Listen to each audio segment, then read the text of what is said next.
Olá a todos, que a paz do Pai esteja contigo.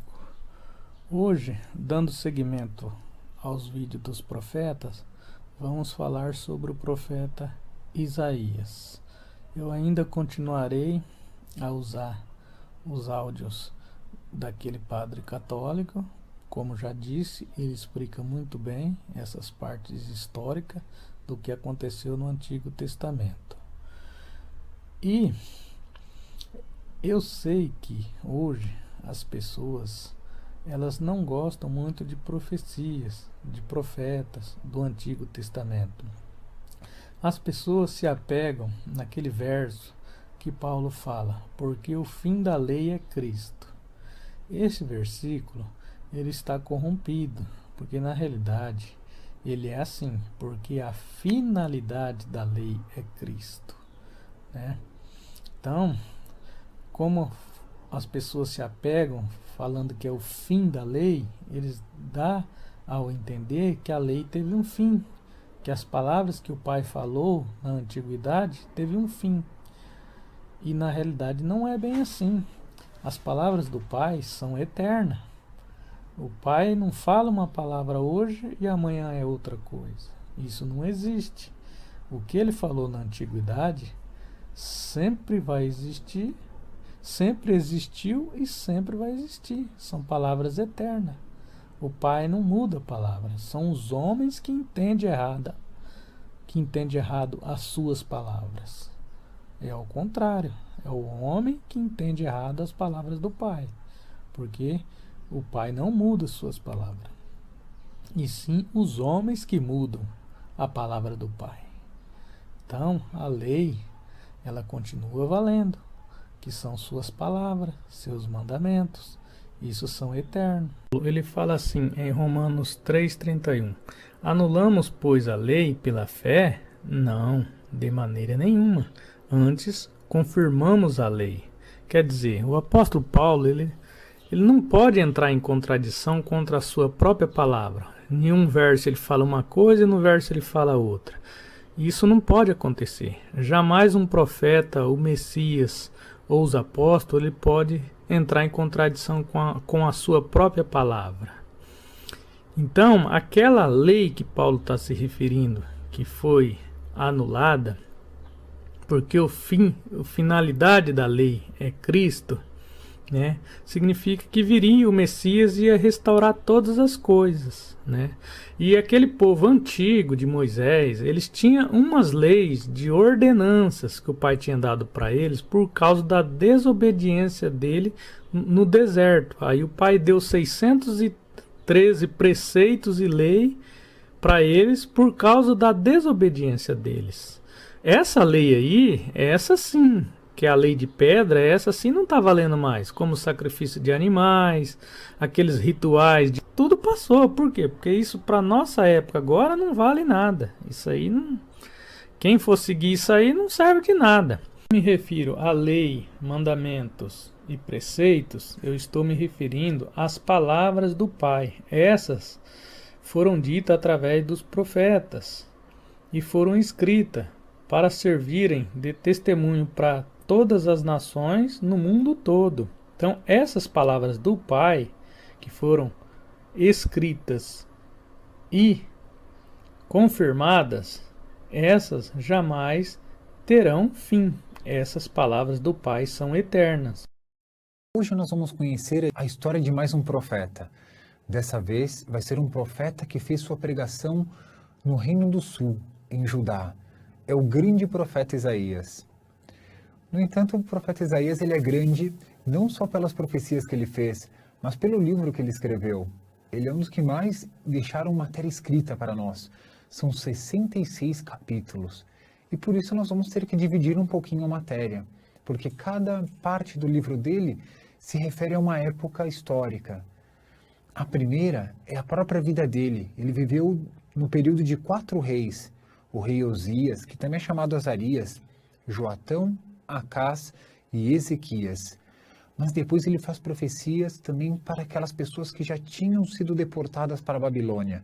Estão próximas, prestes a voltar ao reino de Judá. e ainda faz profecias àqueles que já retornaram e vão reconstruir o templo. Então nós temos que dividir um pouquinho para entender a história dele. Vamos pegar essa primeira parte, a parte histórica do profeta Isaías, e ver talvez a história dele dentro da história desses reis. O que aconteceu com um profeta dentro da história desses reis com os quais ele conviveu e para quem ele pregou, para quem ele quis converter. Hoje nós vamos conhecer justamente a vocação do profeta. A vocação dele vem lá pelo ano 740 a.C. Tinha morrido o rei Osias, que também é chamado rei Azarias. E é justamente nesse momento em que morre o rei que o profeta, que tem entre seus 20 a 30 anos, vai receber a sua vocação. Como é? Como Deus chamou o profeta Isaías? Como ele recebeu a vocação dele para ser esse grande profeta que é lembrado em pleno século 21? Ele estava no templo de Jerusalém, naquele templo que foi construído por Salomão, o grande rei Salomão. E ali ele tem uma visão. É a visão que vai ser a própria vocação dele. E vai ser um resumo da história do profeta Isaías, vai estar nessa primeira visão que ele vai ter. Ele vê um trono em pleno templo de Jerusalém. E nesse trono ele vê o próprio Deus. Deus estava com um manto e a orla de seu manto cobria todo o templo. E acima de Deus tinha alguns serafins. Esses serafins tinham 6 asas cada um. Com 2 asas cobriam o rosto, 2 asas cobriam o corpo e com 2 asas eles voavam. E o que diziam esses serafins? Diziam essa frase, essa aclamação: Santo, Santo, Santo é o Senhor dos exércitos. A terra inteira está repleta de sua glória. Nesse momento, a voz desses serafins faz com que se trema as portas do templo e uma densa nuvem cobre todo o interior do templo. É a presença de Deus. E Isaías ficou, ao mesmo tempo, impressionado, mas com medo. Ai de mim, eu sou um homem de lábios impuros. Eu vivo no meio de um povo que tem lábios impuros e eu vi a Deus. Agora eu vou morrer. E ficou preocupado. Foi nesse momento que voa em direção ao profeta Isaías um dos serafins. Ele toma uma tenaz e com essa tenaz ele segura uma brasa que tem no altar do templo. Leva essa tenaz em direção ao profeta Isaías e toca a brasa nos lábios do profeta e diz: não se preocupe, com essa brasa, com esse fogo, teus lábios foram purificados. E ele fica mais tranquilo. O pecado, a culpa do profeta, se é que havia alguma culpa, tinha acabado de ser perdoado. Como? Através do fogo. Deus purificou os lábios do profeta Isaías. Agora resta saber qual é a vocação dele. Tudo isso foi uma visão. Continua. Deus começa a falar com os serafins e diz: vejam só, a quem eu poderei enviar? Quem será o meu mensageiro no mundo? E o profeta se oferece: Senhor, eis-me aqui, envia-me. Detalhe, ele não sabia para quê, ele não sabia qual era a missão. E Deus disse: então vá. Em meu nome você vai falar ao povo. E o que você vai dizer? Você vai falar coisas, mas eles não vão te ouvir. Eles verão, mas não conseguirão enxergar, não conseguirão perceber. O coração deles vai pressentir, mas vai se endurecer. E o profeta, ele fica assustado. Nossa, vai acontecer tudo isso? Volta-se para Deus e com um clamor, um gemido, pergunta: Senhor, até quando isso vai ser? Até quando as pessoas não vão ouvir a voz, a minha voz de profeta, e não vão dar atenção à voz, que é o Senhor de todas as coisas? E Deus vai dizer e vai dar uma notícia trágica: até que a cidade fique vazia, até que as casas fiquem sem ninguém, até que fique sem habitantes. Só uma coisa vai crescer dentro da cidade: o abandono. Vai ser uma cidade de desolação. Todas as cidades serão desoladas. E o profeta fica mais uma vez assustado. E Deus vai dizer: mas não se preocupe, vai ser como um carvalho que nós cortamos e fica somente a raiz. Mas desse toco surgirá um rebento, será como uma semente santa. E assim é descrita nas Sagradas Escrituras, nas leituras do profeta, essa é a vocação dele.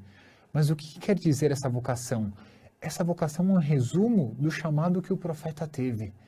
Ele, ao mesmo tempo, via que ele estava como que impuro, tinha lábios impuros diante de Deus. Porque diante de Deus, quem pode se considerar puro?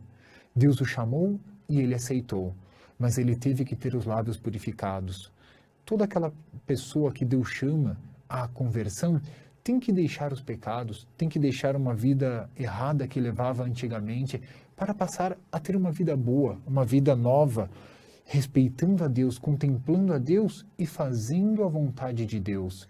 Qual é a vontade de Deus? É praticar os seus mandamentos, é fazer aquilo que o profeta fez.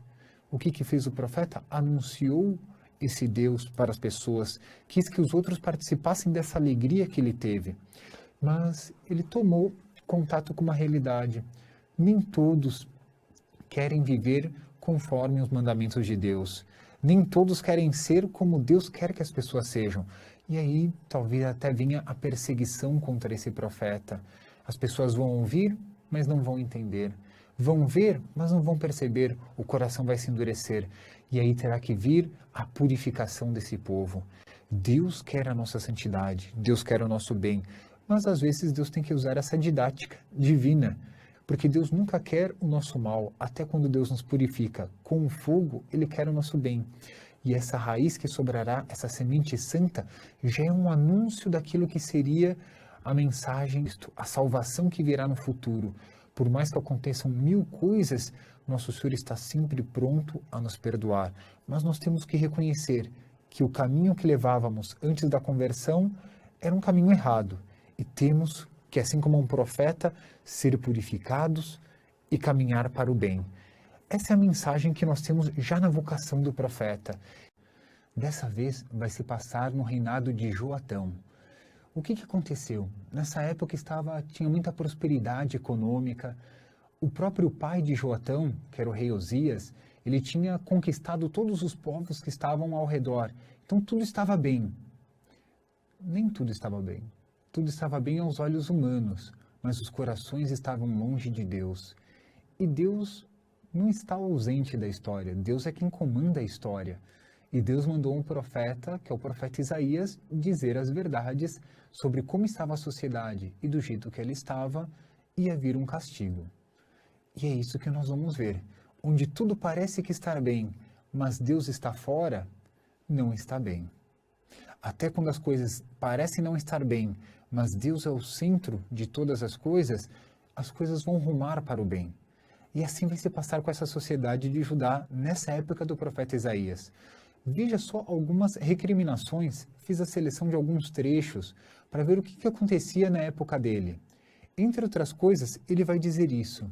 Olha que interessante que diz o profeta Isaías. Escutai, ó céus, atenção, terra, é o Senhor quem fala. Filhos fiz crescer e prosperar, mas eles se rebelaram contra mim. O boi entende o seu proprietário, o burro conhece o coxo de seu dono. Só Israel não tem conhecimento, só o meu povo não entende.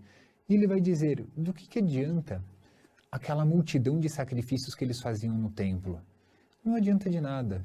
Se o coração não está voltado para Deus, não adianta, eu estou cansado, estou farto daquele holocausto de bodes, carneiros, cabritos, isso já não me agrada.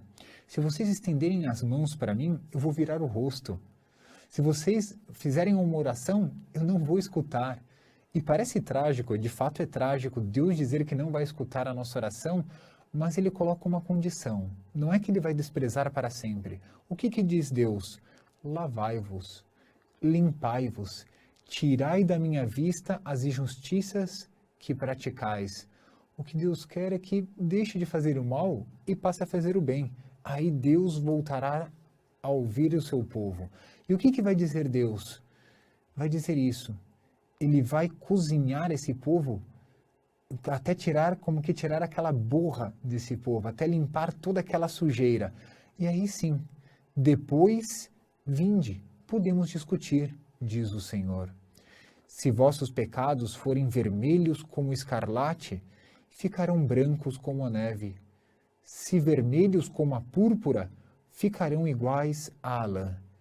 E aí sim, Deus vai novamente atender às preces de seu povo, mas querer continuar no pecado e querer que Deus auxilie a pessoa dentro do pecado, isso não, diz o profeta Isaías. Deus auxilia a pessoa quando a pessoa ela quer deixar de fazer o mal e passar a fazer o bem. Aí Deus vai auxiliar a pessoa.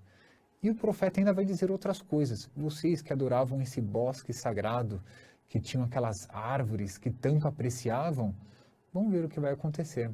Vocês que tinham esses adivinhos orientais, esses feiticeiros como os filisteus, virá um castigo. Cuidado com tudo isso. E ainda vai dizer o profeta, o país está cheio de ouro e prata, dinheiro que não acaba mais, cheio de cavalos, carros de guerra que não acabam mais. O país está cheio de ídolos, adoram o produto de suas mãos, coisas que seus dedos fabricaram. Adoram as coisas materiais. Até para nós, no século XXI, pode ter uma mensagem. Eu posso adorar a Deus sobre todas as coisas, e tudo aquilo que eu tenho é em função de Deus, tudo aquilo que eu tenho eu sei que é material, mas a minha vida foi feita para o sobrenatural. Um dia nós vamos morrer e o nosso destino será eterno. Então, se eu depositar a minha confiança numa casa, se eu depositar a minha confiança num carro, se eu adorar um aparelho eletrônico qualquer, coisas que nossos dedos fabricam, como diz o profeta Isaías, eu estou fazendo aquilo que é contrário ao que Deus nos ensina. Deus quer que nós amemos a Ele sobre todas as coisas. Podemos usar tudo, mas em função de Deus, não em função própria. E é por isso que ele vai fazer um cântico, chamado Cântico da Vinha. Imaginem, talvez estivesse na festa da colheita no outono. Toda a população para fazer a colheita e aquela alegria, aquela abundância, e tudo parece normal. No entanto, o profeta está vendo já uma nuvem negra no horizonte, mas as pessoas tocam sua vida do dia a dia como se nada estivesse acontecendo. E de repente, eles veem ao longe vir o profeta Isaías. E talvez alguns pensassem, nossa, já vem esse desmancha-prazeres, já vem esse profeta falando sobre Deus e de conversão. Nossa, não aguento mais esse profeta falando essas coisas. Mas vem um profeta e ele vai falar em nome de Deus e vai dizer, eu vou cantar um cântico para o meu amigo e para a sua vinha. E aí começa a fazer um cântico e as pessoas ouvindo o que o profeta estava dizendo. Ouçam-me, um amigo meu tinha uma vinha. Ele comprou um terreno, ele carpiu, ele escolheu mudas selecionadas, ele retirou as pedras do terreno, plantou, construiu uma torre de vigia, cercou toda essa vinha, construiu um lagar para depois pisar essas uvas e fazer o vinho. E o que queria o meu amigo? Ele queria que desse uvas boas, queria ter um vinho bom. No entanto, essa vinha só produziu uvas bravas, uvas que não serviam para ele. Agora, o que vai acontecer? E pede para os de Judá, diz, habitantes de Jerusalém, habitantes, homens de Judá, o que eu devo fazer? O que deveria fazer o meu amigo com essa vinha? Essa foi a história que ele criou. Contou a história de uma vinha, o que deve fazer? E constituiu aquelas próprias pessoas que estavam ouvindo essa narração como juízes. Qualquer um de nós sabe, puxa, se não deu, nós vamos desfazer essa vinha. E foi o que vai dizer o profeta. Então eu vou arrancar essa vinha, eu vou destruir os muros e isso daí vai se transformar numa passagem. Então aquilo que tinha feito já não vai servir para mais nada. Ou seja, todo cuidado tinha que dar uvas boas. E vai ser isso que vai dizer o profeta. Agora ele vai dar a interpretação da vinha. O que é essa vinha? E são palavras do próprio profeta. O que vai dizer? Pois a vinha do Senhor dos Exércitos é a casa de Israel, sua plantação querida, a gente de Judá. Onde esperava o direito, está a tirania. Onde esperava a justiça, o clamor dos oprimidos. Então, onde ele esperava que as pessoas praticassem os mandamentos, adorassem a ele, Deus, começaram a adorar esses adivinhos, esses feiticeiros, este bosque sagrado, o dinheiro, os aparelhos que as mãos fazem, tudo isso começou a ser adorado, menos o Senhor, o Deus verdadeiro. Então, querer mesclar Deus verdadeiro com todas essas outras adorações não dá certo. É o que está dizendo o profeta. E ele vai agora dizer alguns defeitos que tinham nessas pessoas. E vem, o primeiro deles são para aqueles que têm avareza. Então juntam casas e terrenos e vivem para possuir, para adquirir, só querem ter. Para que tudo isso? Vai dizer o profeta. As suas casas vão ficar abandonadas, vai estar na mão de outras pessoas, vai crescer mato dentro de seus palácios, ninguém vai usufruir disso. Para querer ter e esquecer-se de Deus, se uma hora vem a morte. É o que está dizendo o profeta. Para outros ele vai dizer, olha, tem outros que são diferentes, só querem beber, só querem se divertir, querem gozar a vida. Esses também o profeta vai recriminar. Cuidado, um dia vem a morte. E olha o que vai dizer o profeta. Por isso, a morada dos mortos abre as suas portas, alarga a boca desmedida. Para lá descem a nobreza, a multidão, a algazarra e a folia. Ou seja, ninguém vai escapar. Se nós queremos levar uma vida desenfreada, dentro dos pecados, longe de Deus, o que vai dizer o profeta Isaías? Cuidado, ninguém vai escapar. A morte vai abrir a sua boca. Todos passarão pela morte. E aí é um encontro com o juiz eterno. E não para por aí. Tem outros que se amarram como se fossem cordas e puxam os seus pecados amarrados nessas cordas como se puxa uma carroça. Então está tudo entranhado em pecados. Mas eles vão dizer, eu quero ver se esse Deus vai intervir mesmo. Vamos esperar. Porque eles estão numa época de prosperidade. Não tinha acontecido nada ainda. Então zombavam do profeta. Vamos ver se é verdade isso que o profeta está dizendo. Então zombam, são uma espécie de céticos. E ainda outros, que são terríveis, vai dizer o profeta, ai dos que dizem que é bom aquilo que é mal, que dizem que é mal aquilo que é bom, que põe as trevas no lugar da luz e a luz no lugar das trevas, põe o doce no lugar do amargo e o amargo no lugar do doce. E cuidado com tudo isso. E sabe o que virá a partir daí? Deus, ele vai dizer aquilo que disse no início da vocação do profeta Isaías, ele vai purificar, e purificar através do fogo. E vai dizer o profeta, por isso, como a labareda queima o graveto e a palha desaparece na chama, assim a raiz deles apodrecerá, sua flor, qual poeira, vai-se embora, pois desprezaram a lei do Senhor dos Exércitos, caçoaram da palavra do Santo de Israel. E ele vai continuar, é uma palavra forte do profeta. Por isso, a ira do Senhor contra seu povo se inflamou, e para castigá-lo, o braço dele ergueu. O braço ele ergueu, as montanhas tremeram, há cadáveres pelas ruas como lixo.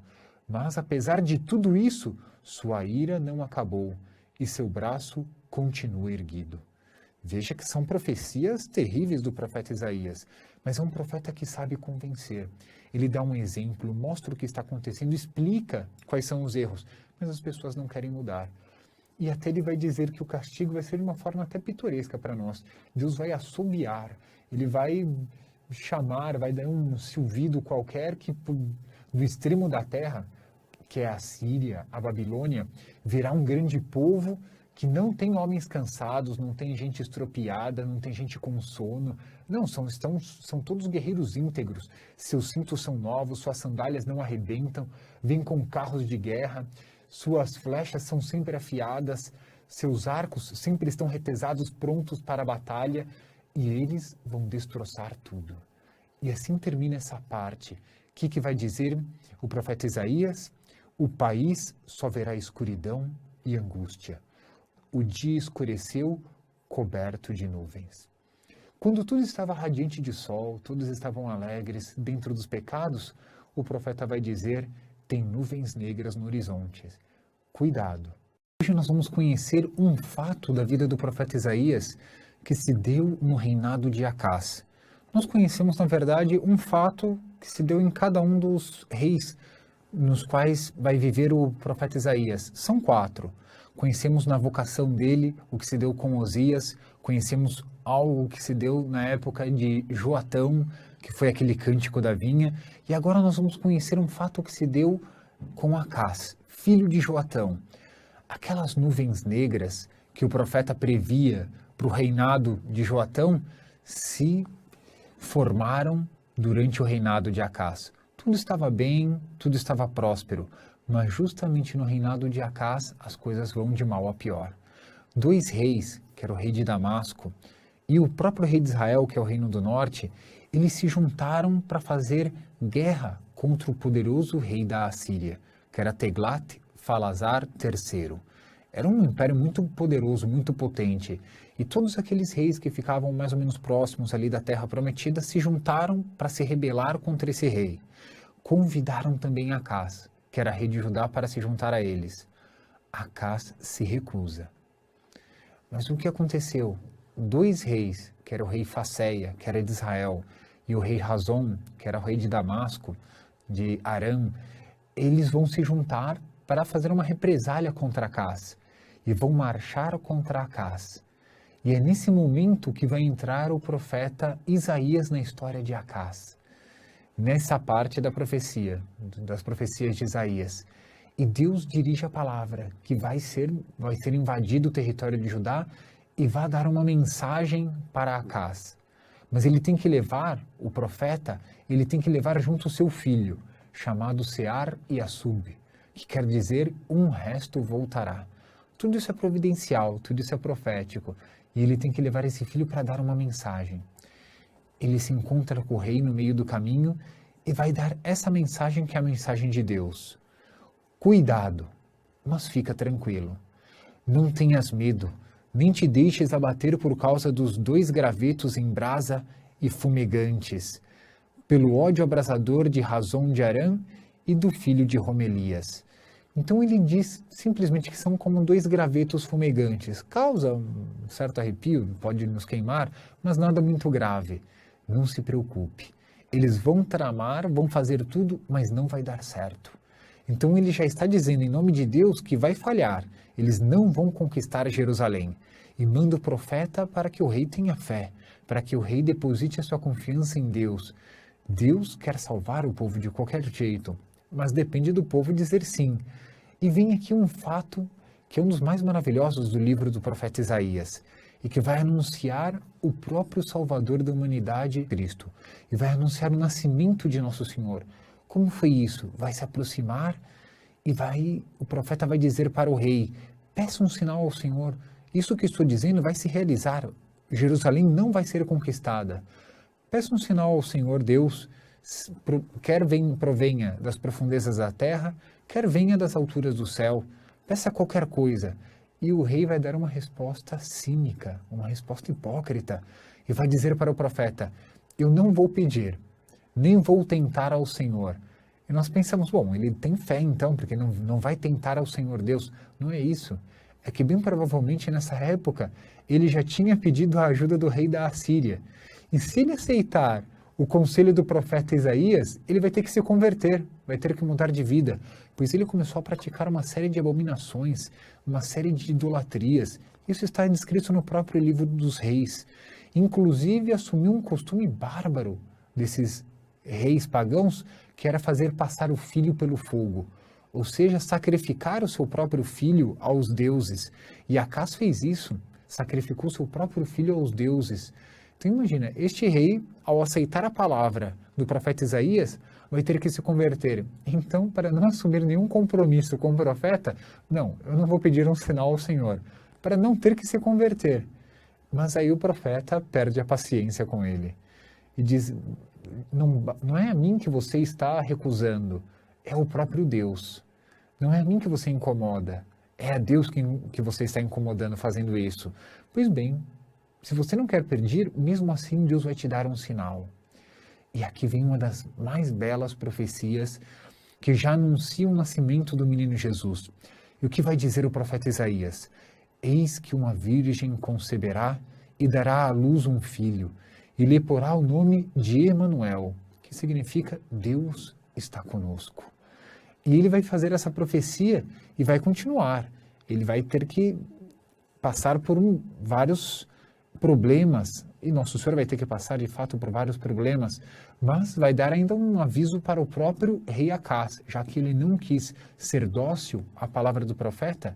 O que vem para o rei Acás? E para ti, para teu povo, para a casa de teu pai, o Senhor fará vir o rei dos assírios. Serão dias tais como nunca houve desde quando Efraim se separou de Judá. Então virão dias terríveis para o rei Acás. Por quê? Porque ele não ouviu a palavra do Senhor.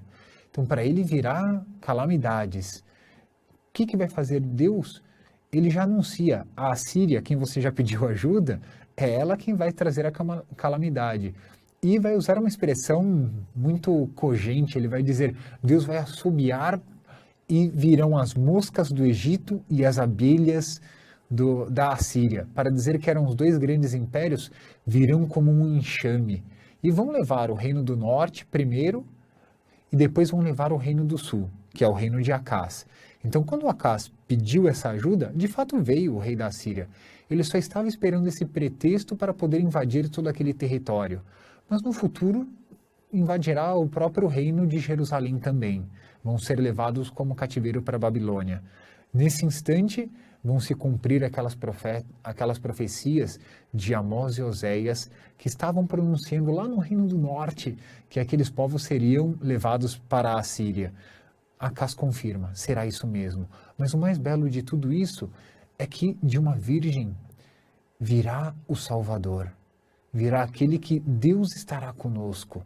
Quem é essa virgem? Virgem Maria. E esse menino é o menino Jesus. E ele virá e virá por cima de todas essas calamidades.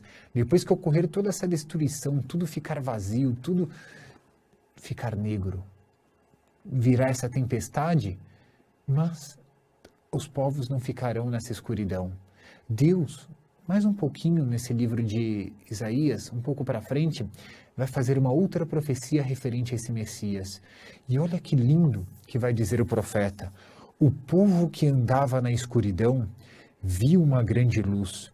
Para os que habitavam as sombras da morte, uma luz resplandeceu.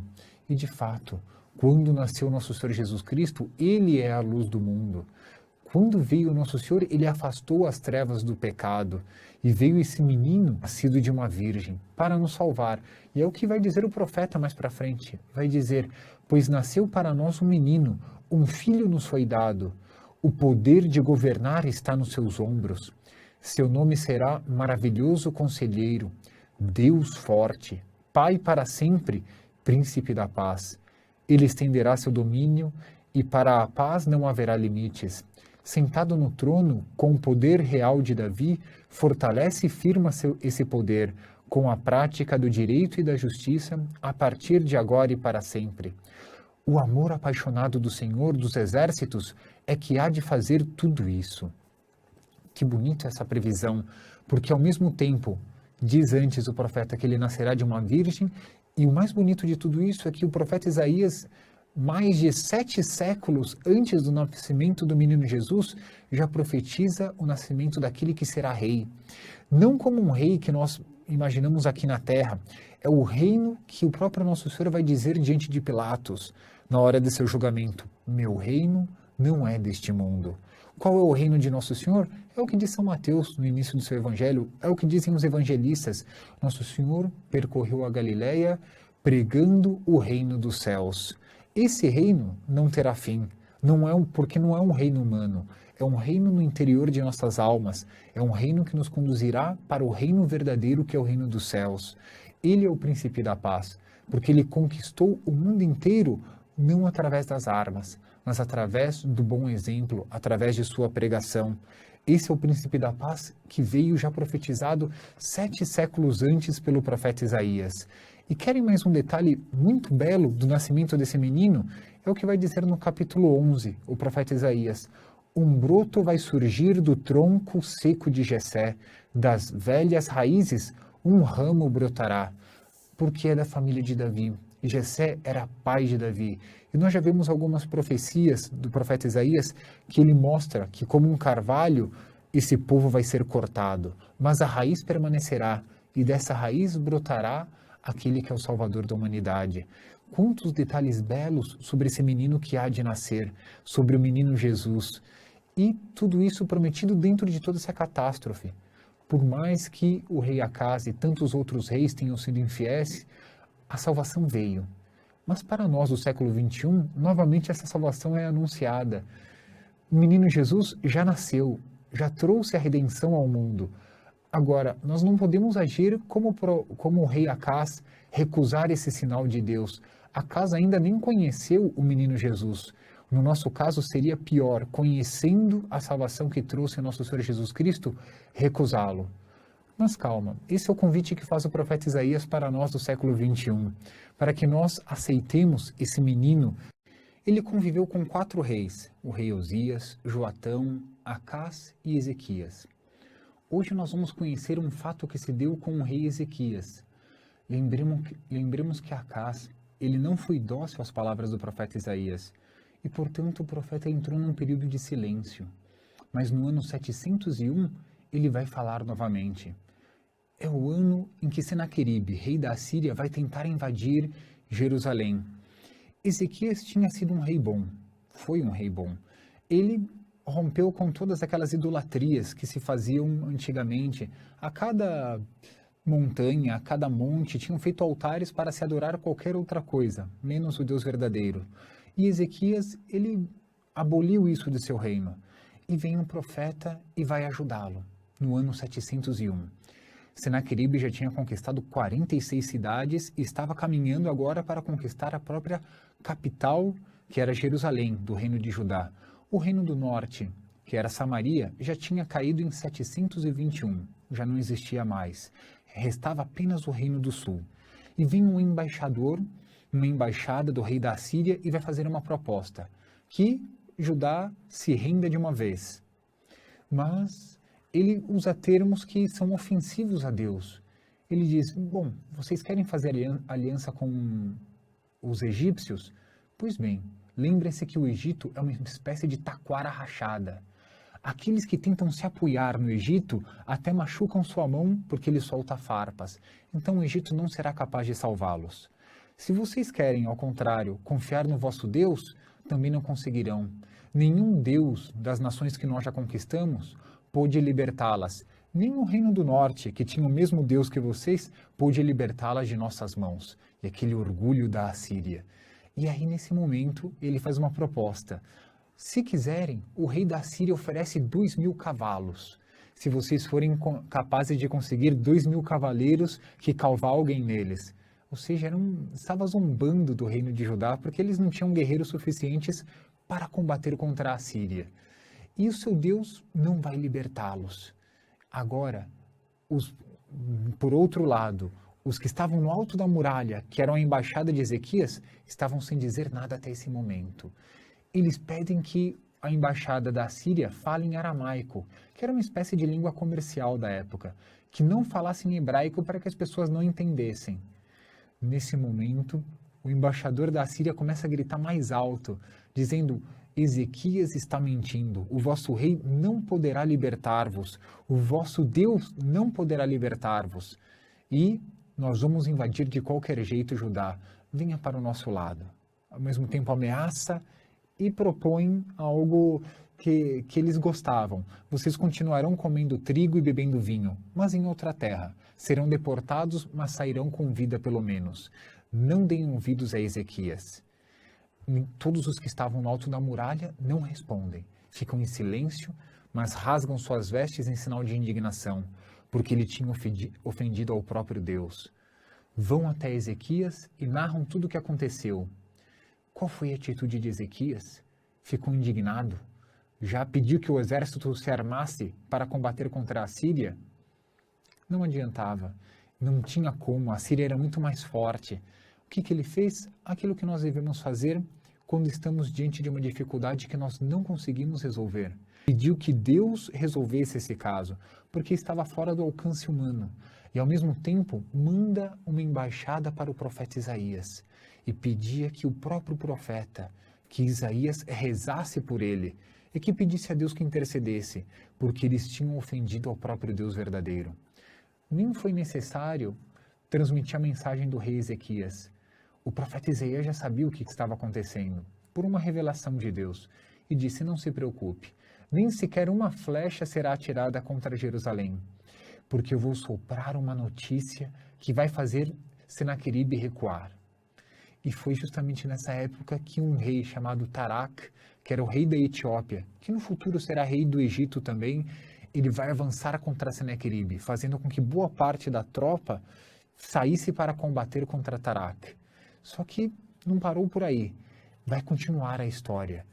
E o rei Ezequias oferece uma oração a Deus e diz: é verdade, eles conseguiram queimar, destruir todos os outros deuses das outras nações, mas tem uma grande diferença. Eles não eram deuses. Vós sois o Deus verdadeiro. E é a vós que eu estou pedindo que interceda por mim, que interceda por esse reino que, no fundo, não é meu. Esse reino é vosso, esse povo vos pertence. E Deus atendeu a oração de Ezequias. Naquela mesma noite, diz as Sagradas Escrituras, um anjo vai descer e exterminar 185.000 soldados de Senaqueribe. E com isso, o exército ficou muito enfraquecido, ele teve que levantar acampamento e voltou para Nínive, que era a capital da Assíria. Passados alguns anos, enquanto Senaqueribe estava no templo de Nisroch, era um deus da Assíria, 2 filhos seus, que era Adrameleque e Sarazar, aproveitam que está ali o rei, assassinam o rei e depois fogem para Ararat. E assim a história de Senaqueribe se encerra. As profecias de Isaías se concluem também, porque ele tinha prometido que o rei seria morto em seu próprio país, que ele teria que recuar. E todos aqueles que se levantaram contra Judá foram exterminados. Por quê? Pela soberba. Mas não acaba aí a história de Isaías junto com Ezequias. Tem um outro fato que vale a pena mencionar. Ezequias, ele é acometido por uma doença mortal. Está para morrer e o profeta Isaías vai visitá-lo e diz: põe em ordem todas as contas de tua casa e de teu palácio, porque Deus vai chamar a tua vida. Vós ireis para a mansão dos mortos. Ezequias fica triste. Ele que tinha feito sempre a vontade de Deus, ficou triste. Volta-se para a parede e novamente faz uma prece ao Deus verdadeiro, pedindo que levasse em conta tudo aquilo que ele fez, toda a reforma religiosa que ele tinha feito no Reino do Sul, que fez com que o Sul subsistisse mais do que o Reino do Norte, que levasse em conta todo o coração puro que ele tinha diante de Deus. E Deus ouviu a oração. Mostra como Deus ele fica contente com a oração e, sobretudo, a oração daqueles que querem caminhar na trilha reta de Deus. E manda uma notícia para o profeta Isaías, uma profecia. Ele volta, estava já no pátio do palácio, volta até os aposentos de Ezequias e diz: está bem, Deus ouviu a tua oração, ele deu mais 15 anos de vida. E nesses 15 anos você poderá fazer muitas coisas ainda por Deus. E eu vou lhe dar um sinal. Acás tinha um relógio de sol. E qual foi o sinal? A sombra que vai caminhando de acordo com o passar do sol, ou seja, à medida que a Terra se movimenta, a sombra que produz o sol vai se movimentando. Essa sombra vai voltar 10 graus, ou seja, não vai ir para o sentido que ele tem que ir, mas vai retornar. E esse será o sinal de que você será curado. E ainda deu um remédio feito com figos, uma espécie de emplasto, e coloca sobre a ferida, e ele viveu mais 15 anos. E uma embaixada vinda da Babilônia, do rei Merodach-Baladã, vai dar as boas novas, vai como que agradecer, vai dar as felicitações porque ele se recuperou. Era comum esses favores entre os reis. E Ezequias mostrou todo o palácio para eles. Quando palácios, tesouros, quando eles foram embora, se apresenta o profeta Isaías. Isaías pergunta para Ezequias: veio alguém lhe visitar? Sim, veio uma embaixada da Babilônia. E eles viram alguma coisa? Sim, viram todo o palácio, viram todas as riquezas. E o profeta Isaías faz uma previsão. Apesar de que Ezequias foi um rei bom e verá outro ainda chamado Josias, a maioria dos reis não foram bons. E não vão seguir as palavras do profeta Isaías, bem como dos outros profetas. E um dia essa terra, que é a terra de Judá, será devastada pela Babilônia, não pela Assíria, como foi o reino do norte, mas será devastada pela Babilônia e será levado como cativo. E todos os tesouros de teu palácio serão levados. Tudo aquilo que você vê agora será levado para a Babilônia. E essas profecias de Isaías se cumpriram. Passa-se o rei Ezequias, passa inclusive o profeta Isaías. Diz uma antiga tradição que na época de Manassés, que era filho de Ezequias, ele não gostava do profeta Isaías, mandou inclusive serrar Isaías pelo meio. Conseguiu silenciar as palavras humanas de Isaías, mas não conseguiu silenciar suas profecias. Milênios depois, em pleno século XXI, estamos recordando as palavras do profeta Isaías. E quais são essas palavras? Cuidado para não andar no pecado. Cuidado para não fazer a vontade própria e não a vontade de Deus.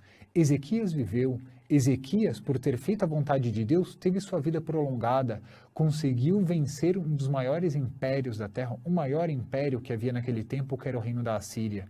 Todos aqueles que estão unidos a Deus são capazes de enfrentar qualquer problema, atravessar qualquer dificuldade.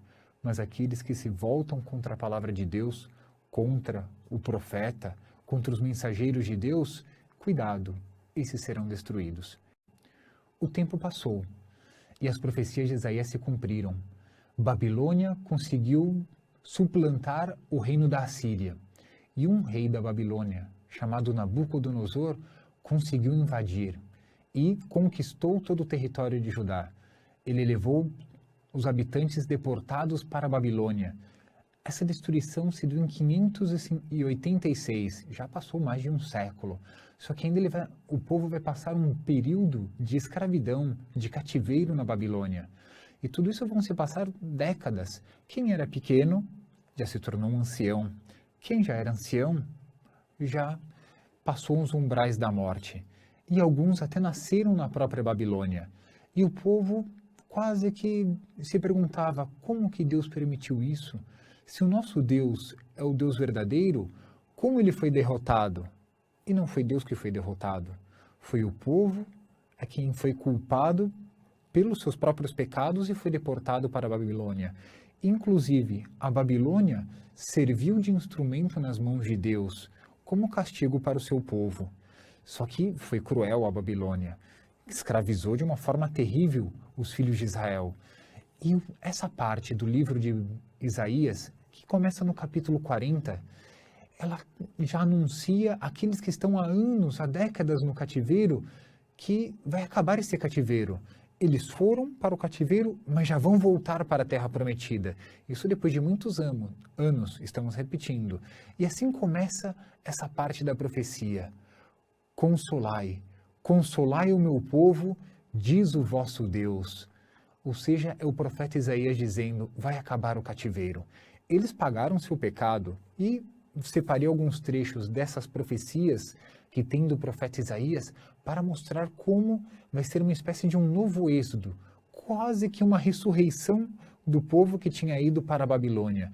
E diz que foi pelo próprio pecado que o povo pagou com o cativeiro na Babilônia. Vai dizer o profeta, falai ao coração de Jerusalém, anunciai-lhe, seu cativeiro terminou, sua culpa está paga, da mão do Senhor já recebeu por suas faltas o castigo dobrado.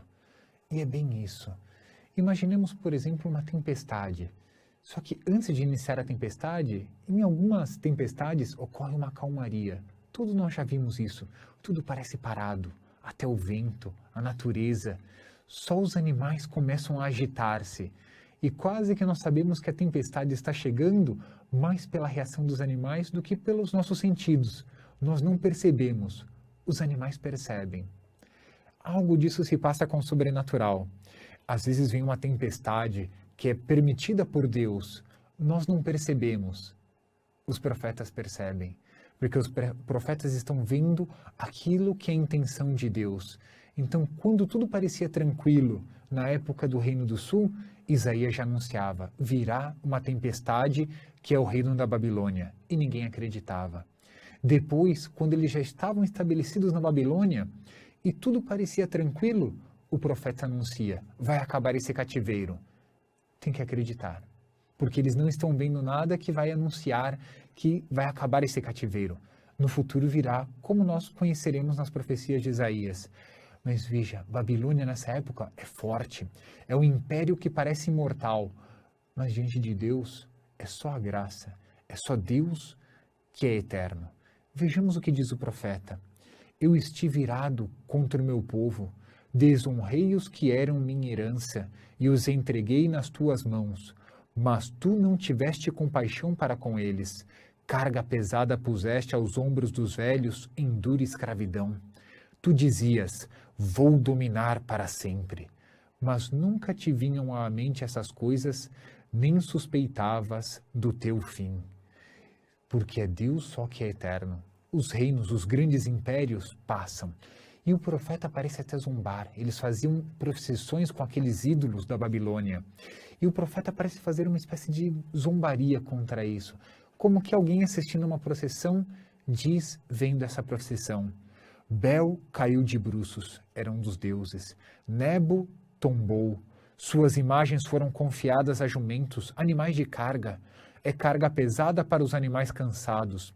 Os ídolos tombam e caem de vez, incapazes de socorrer quem os carrega. Eles mesmos estão indo para o cativeiro. Deus mostra que Ele é o único Deus, que todos aqueles a quem os babilônios se apoiavam para dizer que eram seus deuses, na verdade não são nada. E Deus já está mostrando, pelas palavras do profeta, que esses ídolos não serão capazes de fazer nada quando Deus decide intervir na história.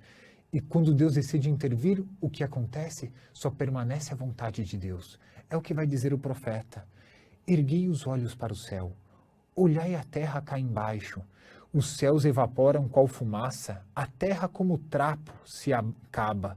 Seus habitantes morrem como moscas. Só minha salvação é eterna. Só minha justiça não tem fim.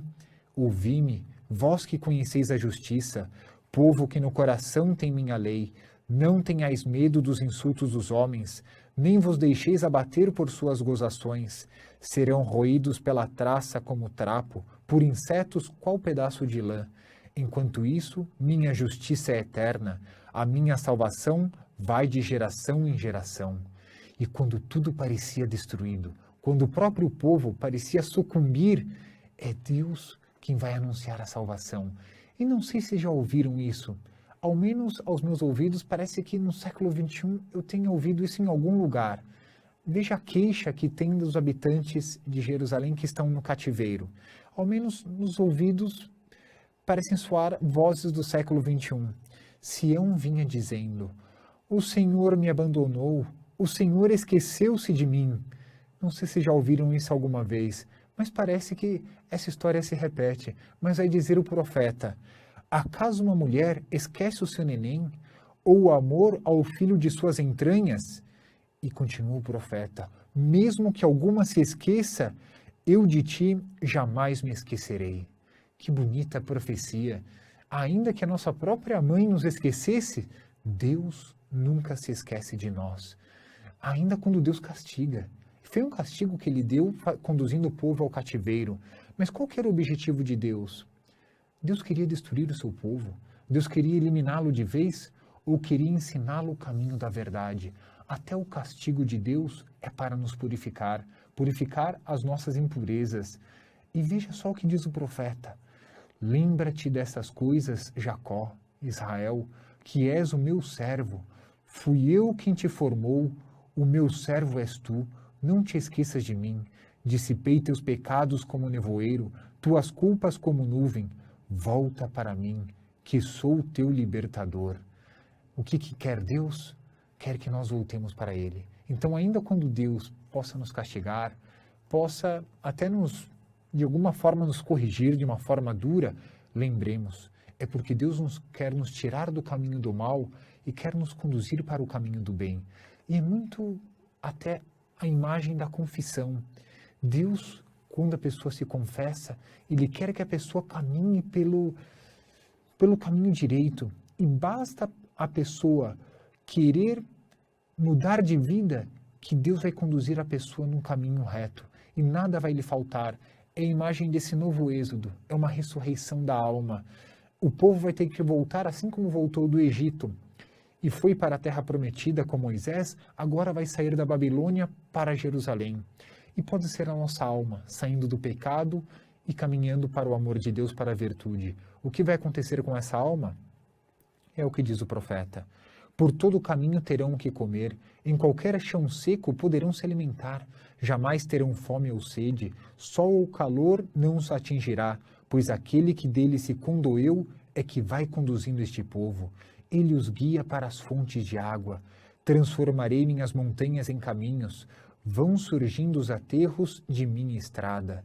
É a alma que estava morta para o pecado que é conduzida novamente para a vida. É como que uma nova ressurreição. É o povo que saiu do cativeiro, é verdade, e volta para Jerusalém. É nossa alma que sai do pecado, com os efeitos benéficos da confissão, e volta a praticar a virtude. E o que diz Deus para essa alma? É o que vai dizer para Jerusalém.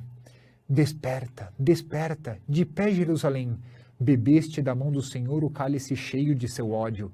Bebeste até a borra esse cálice de que tonteia. E mais para frente vai dizer, sacode a poeira, levanta-te Jerusalém cativa, tira a coleira do pescoço, cativa a filha de Sião. É bem um símbolo. A coleira que escravizava os filhos de Israel em Babilônia, mas é a coleira que o demônio põe no pescoço de cada um daqueles que são escravos de seu próprio pecado.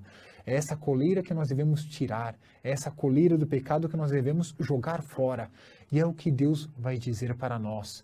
Nós vamos anunciar com alegria a quebra dessa escravidão do demônio, dessa escravidão do pecado. E esse cântico de alegria que nós vamos cantar junto com aqueles que foram libertados da Babilônia. Saí da Babilônia, fugi dos caldeus, anunciai um cântico alegre, e levai a todos esta notícia, fazei que ela chegue aos confins do mundo. O Senhor libertou o seu povo Jacó. Então, uma notícia que não era só para o povo de Israel, era um anúncio para a terra inteira. Já é um prenúncio daquilo que vai abolindo o pecado e conduzindo a todos à salvação através da redenção. E se me permitem, eu vou parafrasear o profeta e vou dizer isso.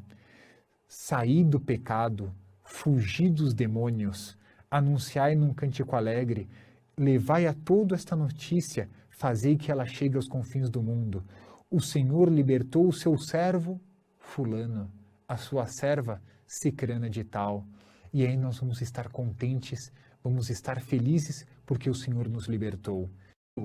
As pessoas que estavam presas, estavam cativas na Babilônia, vão retornar a Jerusalém. Mas antes eu faço uma pergunta. Eu creio que todos, quando crianças, já fizeram redações na escola. E a professora geralmente pede um tema, seja este ou aquele tema. E é comum que os alunos perguntem, professora, quantas linhas deve ter essa redação? 5 linhas, 10, 20 linhas? E como as crianças são crianças, elas, vai ser 15 linhas.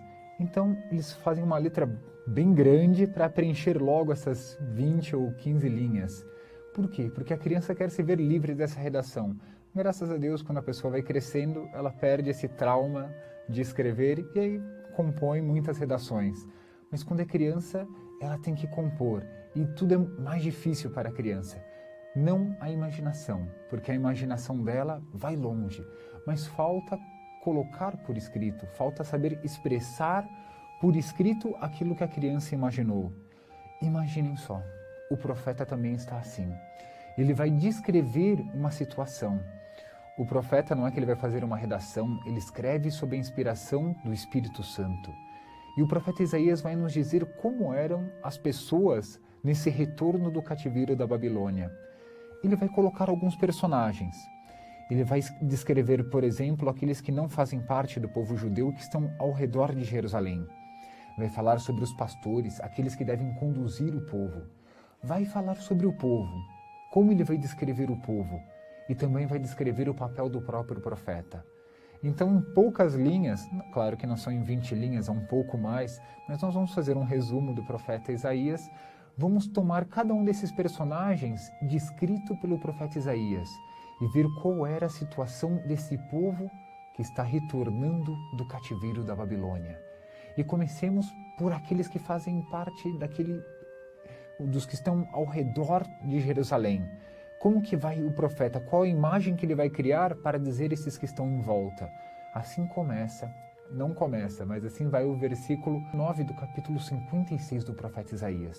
Vai dizer o seguinte: vinde buscar comida, animais silvestres, animais todos da floresta.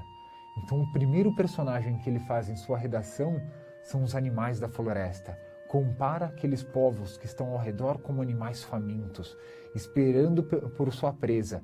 E quem é? É o próprio profeta, é o próprio Deus quem vai dizer: vinde, pode arrasar com tudo. Então, aquilo que seria uma grande alegria, ser libertado do cativeiro da Babilônia, ao mesmo tempo já tem os seus senões. Não está totalmente de acordo com aquilo que os profetas queriam para eles. Mas não para por aí. O profeta agora vai descrever, além desses povos que estão ao redor, os pastores, aqueles que têm a missão de guiar o povo. Como eles vão ser comparados pelo profeta Isaías? Continua. Versículo 10. Nossos guardas estão cegos, nenhum deles percebe. São todos cachorros mudos, nem sabem latir, estão sonhando deitados, seu prazer é dormir. Cachorros gulosos, nada os deixa satisfeitos. Tais são os pastores, incapazes de entender. Todos, a começar dos últimos, só pensam na carreira, cada qual em busca do próprio interesse. Então faz até uma comparação muito corriqueira para eles. O cachorro, aquele que vai guardar o rebanho, que deve latir, que deve agrupar as ovelhas, não estão cuidando. Só pensam em dormir, só pensam em sua própria carreira. Então aqueles que deveriam governar, que deveriam conduzir o rebanho, as ovelhas aqui de uma forma metafórica, deveriam conduzir o rebanho de Deus, não fazem. E o que vai acontecer então com o rebanho? O rebanho vai começar a se dividir. E nem todos são iguais. Alguns vão ser bons, outros vão ser maus, diz o profeta Isaías. Então, como ele vai descrever o justo? O justo, na linguagem das Sagradas Escrituras, sobretudo aqui em Isaías, vai significar o santo. Justo é o santo, a justiça é a santidade. Então, o que vai ser do justo, do santo, no meio desse rebanho que não está sendo guardado? Vamos ver a descrição do profeta. O justo desaparece e ninguém se incomoda. Homens de bem são eliminados e ninguém percebe. Vítima da injustiça, o justo é eliminado. Então, vítima daqueles que não querem a santidade, o santo, o justo é eliminado. Então estão desaparecendo os justos, os santos, e ninguém faz nada. É assim que descreve o profeta Isaías, nessa redação que ele faz, já descreveu os que estão ao redor, os pastores e os justos. Faltam agora os ímpios. Como vai dizer o profeta? Vós, vinde aqui, filhos da feiticeira, nascidos de adultério e prostituição. Assim são considerados no Antigo Testamento como que um matrimônio místico. Já vimos isso no profeta Oséias. Deus é comparado com um esposo. Então aqueles que buscam deuses que não são deuses, que não é o Deus verdadeiro, são considerados adúlteros. Então são filhos da prostituição, diz o profeta Isaías. E ele vai continuar agora. Na verdade, agora vão ser palavras de Deus. Ele vai citar uma série de casos imorais, que eram daqueles cultos pagãos. Não vou entrar através desses casos. Todos estão descritos no capítulo 57 do profeta Isaías, e diz até que sacrificavam criancinhas para esses deuses, sobretudo para o deus Moloch. Eles sacrificavam nos córregos e tinha até um costume bárbaro, porque ele era ligado ao solo, esse deus. Então tinha que penetrar, o sangue da vítima tinha que penetrar na terra. E essa vítima eram as criancinhas, eram os filhos sacrificados em honra ao deus Moloch. Mas deixemos de lado todos esses sacrifícios e vejamos o que Deus vai dizer a respeito disso. Ele vai dizer que eles temiam a esses deuses e não temiam ao Deus verdadeiro. De quem tens tanto medo? Quem te impõe tanto respeito para mentires e não te lembrares mais de mim e nem te preocupares comigo? É porque eu fico quieto e como que alheio que tu não me respeitas? Eu mesmo vou mostrar o que é tua justiça e o bem que fazes. Não te valem nada. E quando pedires socorro, tuas riquezas te venham livrar. A todas elas o vento leva, um simples sopro as carrega. Mas quem busca a minha proteção vai herdar a terra, será proprietário da montanha sagrada. E ele não para por aí. Então, ao mesmo tempo, eles confiavam nesses deuses, e esses deuses, na hora das dificuldades, não podiam protegê-los, porque não são deuses. E ele vai agora dar uma definição. Como é a alma do injusto? E veja o que diz o profeta. Os injustos, porém, são um mar agitado, que nunca pode parar, mas as águas que eles agitam são pura lama e lodo. Para os malvados, diz o meu Deus, a paz não existe. Veja que impressionante que ele compara a alma do injusto, daquele que busca o pecado, como um mar agitado. Não sossega, não tem paz, mas não são águas cristalinas. Esse mar agitado é de lama e lodo, porque esse é o símbolo do pecado. O pecado é a lama, é o lodo no qual a pessoa se encharfuda e fica ali como que se regozijando no pecado, mas não tem paz. Assim que passa o pecado, aquela fruição, vem aquela amargura, vem aquela angústia na alma. E é por isso que agora o profeta Isaías vai descrever o profeta. Se nós sabemos quem é o ímpio, quem é o justo, quem são os pastores, quem são os povos que estão ao redor, quem são os profetas? E veja a forma como ele vai descrever os profetas. Grita sem parar com toda a força, solta a voz como trombeta, mostra ao meu povo os seus crimes, os pecados da casa de Jacó. Então não descreve o próprio profeta, mas descreve aquilo que ele tem que fazer, tem que gritar, tem que anunciar, tem que mostrar que o povo está se desviando. Mal foi libertado do cativeiro da Babilônia e o povo já está buscando o pecado. O que ele tem que fazer? O profeta é como a sentinela, está no alto de uma torre, observa. Ao menor sinal de alguma confusão, o profeta tem que gritar, tem que anunciar que aquilo não está bem. Isso é a função do profeta. Mas nós podemos pensar, será que Deus não faz nada? Porque se Deus vê tudo isso que está acontecendo, por que Deus não toma uma atitude? E às vezes pode acontecer isso até no século XXI. Nós vemos talvez atitudes que não sejam boas, ou todas serão boas no século XXI, não sei, cada um poderá julgar, mas podem ser que não sejam boas. Pode ser que a humanidade não esteja caminhando para glorificar a Deus, para amá-lo, para seguir a vontade de Deus. E parece às vezes que Deus está parado. Deus como que não está atuando. É o que diz um pouco antes o profeta Isaías. Por que isso acontece? E continua o profeta. Vamos acompanhar a descrição do profeta Isaías. Não foi o braço do Senhor que ficou curto demais para salvar, nem ficaram surdos os seus ouvidos, e ele incapaz de escutar. Ao contrário, vossas injustiças é que viraram um abismo a distanciar-vos do vosso Deus. Foram vossos pecados que esconderam a divina face, impedindo-o de escutar. Muito bonito essa imagem que ele cria de que é um abismo. Então está aqui, vamos de uma forma muito humana imaginar nós, seres humanos e Deus, no alto de uma montanha, mas de repente um terremoto ou qualquer coisa e cria uma espécie de um vácuo, um buraco, um abismo entre nós e Deus. Esse abismo não foi Deus quem criou. Esse abismo, segundo o profeta Isaías, foi criado pelos nossos pecados.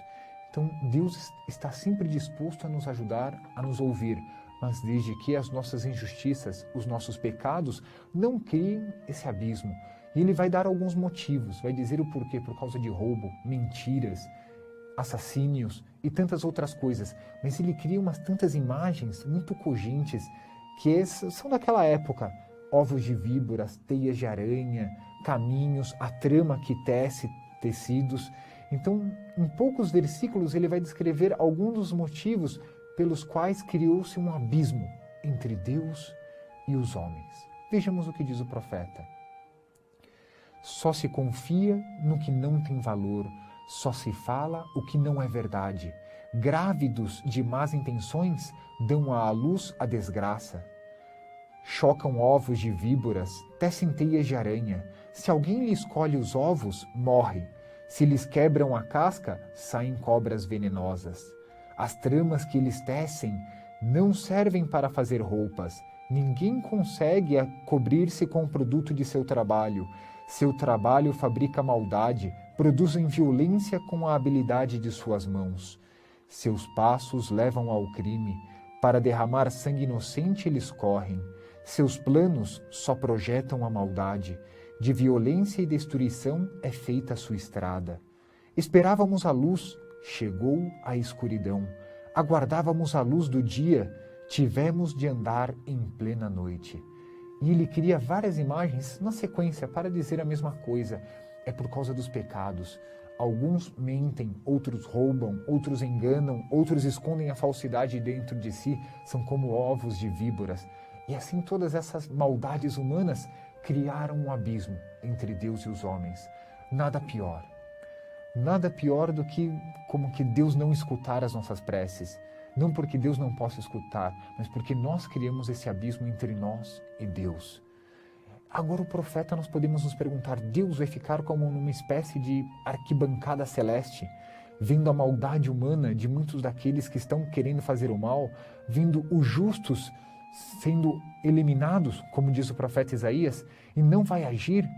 Dentro de toda essa descrição do profeta Isaías, como ele, profeta Isaías, vai descrever a Deus?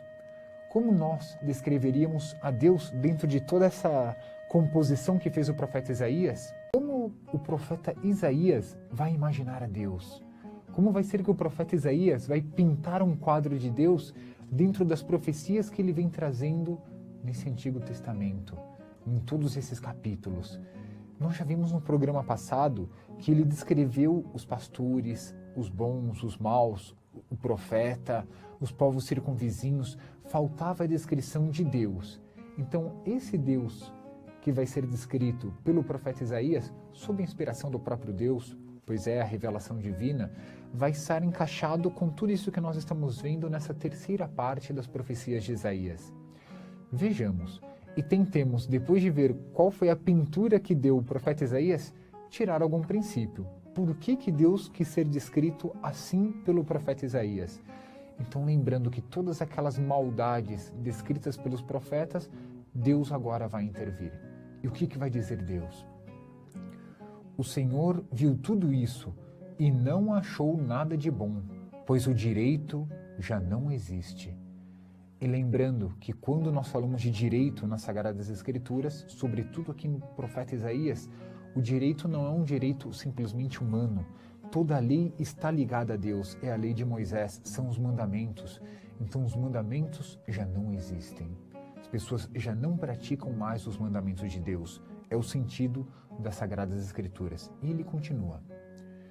Ele viu que não havia ninguém. Ficou admirado por não haver quem tomasse providências. Então, sua própria força veio em ajuda, sua própria justiça veio em apoio. Revestiu-se da justiça qual couraça, e na cabeça o capacete da salvação. Vestiu a vingança como túnica, e aos ombros jogou a capa do ciúme. Dará a cada um o que merece, aos adversários o ódio, aos inimigos o castigo, e uma paga também para as terras de além-mar. E a partir do ocidente respeitarão o nome do Senhor, e desde o oriente respeitarão a sua glória, pois há de chegar como um rio numa garganta, empurrado por um vento impetuoso. É a descrição que faz o profeta. Ele imagina, ele pinta esse quadro de Deus como um guerreiro. Talvez poucas vezes vamos ver isso. Ocorre outras vezes na Sagrada Escritura, por exemplo, no livro da Sabedoria, e também os cristãos comparados como guerreiros em São Paulo, na primeira carta aos Tessalonicenses e na carta aos Efésios. Mas fixemos nossa atenção aqui, em Deus enquanto guerreiro no profeta Isaías. E ele vai vindo com um ímpeto, como um rio que vai numa garganta, aquela impetuosidade, ou como um vento impetuoso que empurra. Assim Deus vai chegar. Assim Deus vai dar a retribuição àqueles que estão fazendo mal. E veja só, Deus procura quem vai me ajudar, quem vai lutar por mim, e não encontra ninguém. Mas, ao mesmo tempo ele vai mostrar uma glória, algo que vai chegar e que vai trazer uma grande alegria. Lembremos que os povos, dizia o profeta Isaías, estão como que na escuridão, estão caminhando nas trevas, falta-lhes a luz. E o profeta ele vai dizer, a luz verdadeira é o próprio Deus. Deus vai fazer brilhar a sua glória diante de todas as nações. Todos vão reconhecer que Deus é o Deus verdadeiro. Vejam o que diz o profeta. De pé, deixa-te iluminar, chegou a tua luz, a glória do Senhor te ilumina. Sim, a escuridão cobre a terra, as trevas cobrem os povos, mas sobre ti brilha o Senhor. Sobre ti aparece sua glória, as nações caminharão à tua luz, os reis ao brilho do teu esplendor. Então, ao mesmo tempo em que Deus vem como um guerreiro, sim, vai deixar transparecer a Ele como glória. Se as pessoas caminham na escuridão, se na época, pelo menos, do profeta Isaías, tudo estava em trevas, não nos preocupemos. Aquele que confia no Senhor, este vai ser iluminado pela glória de Deus. E chegará o momento, é o que diz o profeta, que todos os reis vão reconhecer essa glória. Todos vão perceber que Deus é o Deus verdadeiro. Só que essa imagem que é pintada pelo profeta, Deus é um guerreiro. Ele saiu para combater, ele vai triunfar. É o que diz o profeta. Deus venceu. E ele vai colocar justamente o profeta, aquele que não tem a visão simplesmente humana, que vê o terreno. O profeta está no alto. O profeta, segundo as profecias de Isaías, está como que numa muralha. Ele é um vigia que está olhando de cima. E a qualquer movimentação de Deus, ele percebe antes que os outros, porque ele é o profeta. Ele vê com os olhos de Deus. E ele, profeta Isaías, está como que no alto de uma muralha.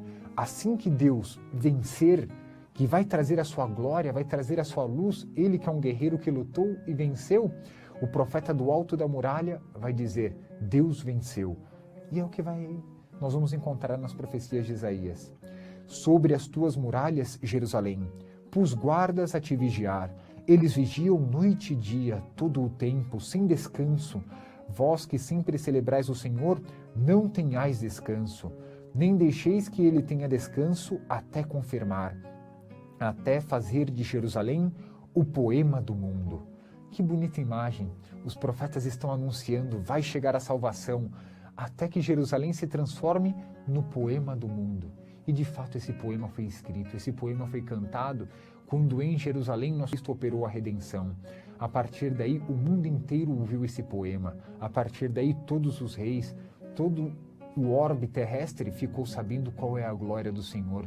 Deus se encarnou, morreu por nós, operou a redenção e se tornou Jerusalém um poema para o mundo. Mas não acaba aí. Imaginemos que ainda do alto das muralhas o profeta está observando. Deus, ele vai resgatar o povo. Só que ele vem como um guerreiro. Estamos seguindo essa imagem do profeta Isaías. E ele vem como um guerreiro que está do lado de dentro da muralha, tem que abrir as portas. Deus tem que entrar. E vamos ver como que é um cortejo real daquele rei que lutou e venceu por nós. Veja só toda essa composição que criou o profeta Isaías em suas profecias. Vamos, passai pelas portas, abri caminho para o povo. Cortai, rasgai uma estrada, tirai fora as pedras, erguei uma bandeira para os grupos. Eis o que o Senhor faz ouvir até os confins do mundo. Dizei à cidade de Sião, o teu Salvador está chegando, com ele vem a tua recompensa, à frente dele, suas conquistas. Então, como que esse Deus guerreiro pintado pelo profeta Isaías vem com suas conquistas, abrimos as portas, ele vai entrar em Jerusalém. Ele é o triunfador, cada grupo tem a sua bandeira, aqueles que lutaram a favor de Deus, aqueles que lutaram a favor de nós, Cristo. E cada um agora vai ter que ver quais são as conquistas de Deus. Mas agora o profeta, ele vai estabelecer um diálogo entre ele, profeta, e Deus como um guerreiro. E olha só como a descrição que ele vai fazer. E depois ainda vamos tentar tirar um princípio de tudo isso que estamos dizendo. Prestemos atenção. Quem é este, tão solene em suas roupas, tão imponente ao caminhar? Vai responder Deus. Sou aquele cuja palavra é justiça. poderoso para salvar. E continua o profeta: de onde vem o vermelho de tuas roupas? Tua veste parece a de alguém que pisoou uvas. E agora Deus vai dizer por que as vestes deles estão manchadas. Pisoei sozinho as uvas no lagar, do meu povo ninguém me acompanhou, amassei os povos com toda a minha raiva, pisoei com todo o meu ódio e o caldo espirrou em minhas vestes, sujei a minha roupa toda. Pois chegou o dia da vingança que eu queria, o ano de eu promover a libertação. Olhei, não havia quem me ajudasse. Pasmei, não havia quem me apoiasse. Quem me valeu foi o meu braço, minha indignação me sustentou. Amassei os povos com toda a minha raiva. Eu os pisoei com todo o ódio e derramei seu caldo pelo chão. É uma imagem tétrica. O próprio Deus dizendo isso, ele se manifesta como um guerreiro que pisa os povos como se pisa a uva no lagar, espirra o caldo da uva e ficou tinto de sangue os seus próprios vestidos, as vestes de Deus enquanto guerreiro. É uma imagem fortíssima, mas foi pintada pelo profeta Isaías. E o profeta Isaías, como todos os outros livros das Sagradas Escrituras, foram uma inspiração do próprio Deus. O próprio Espírito Santo inspirou toda a Sagrada Escritura como autor principal. Logo, nós temos que tirar um princípio disso. Se está assim na Sagrada Escritura, qual é a razão disso estar assim? Temos que buscar um significado. Mas vejamos, depois do profeta ouvir toda essa descrição de Deus, ele vai suplicar a Deus. Ele vai pedir a Deus porque ele reconhece que nós somos pecadores. Se depender de nós, estamos perdidos. Então, qual é essa súplica que o profeta vai levantar até Deus?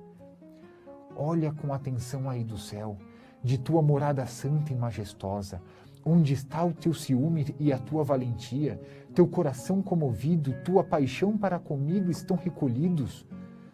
Por que nos fazes desviar, Senhor, do teu caminho? Por que nos endureces o coração para perdermos teu temor?